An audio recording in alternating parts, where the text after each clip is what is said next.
I did not expect to be thinking about whether fruit flies have a soul in the middle of this movie.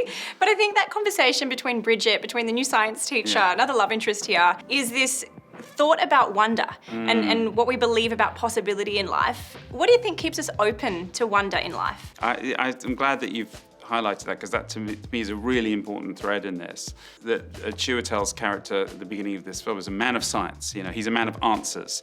He's not interested in mystery. He kind of raises his eyebrow when she talks about the soul, you know, because there's no evidence. He's an evidence guy. But Bridget is more of a kind of feeling person, right? Like, and she has this sense of something more mysterious than the magic and the mystery and the wonder, as you say.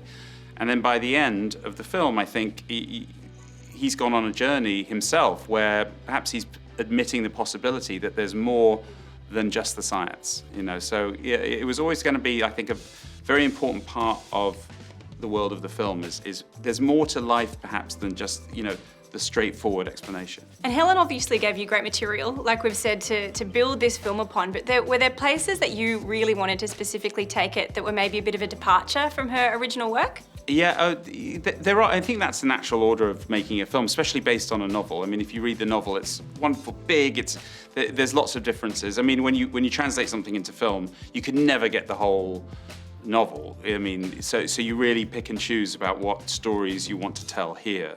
And yeah, there's been lots of differences, but I think the important similarities are the basis of this film is what happens next after Mark. Yeah. And kind of dealing with some of those losses and the group of friends that Bridget has around her. I want to highlight them because it made me think of, I think the saying goes that you can't ever have new old friends. That's nice. And there's no way that Bridget is ever going to again have the friends that she has in that group. Yeah. Talk to us a little bit about the dynamic between them and what you wanted to show there. Well, they are magnificent, those three actors. They've each gone on to like amazing things, but when they reconvene, it's like, you know, getting a band back together. So there's just full of like joy and banter. And I think there is this truth that, you know, as we get older, one of the perhaps short list of great things that happens as you get older is that you just have a circle around you that just knows you. You know what I mean? That's known you now for decades. And there's a support there, and there's a real comfort there. And that's what I really wanted to show in the film, is that they're there for her. And I don't mean that in a kind of bland way. They call her out on the things she's doing wrong. They make fun of her mercilessly and each other, but they are family.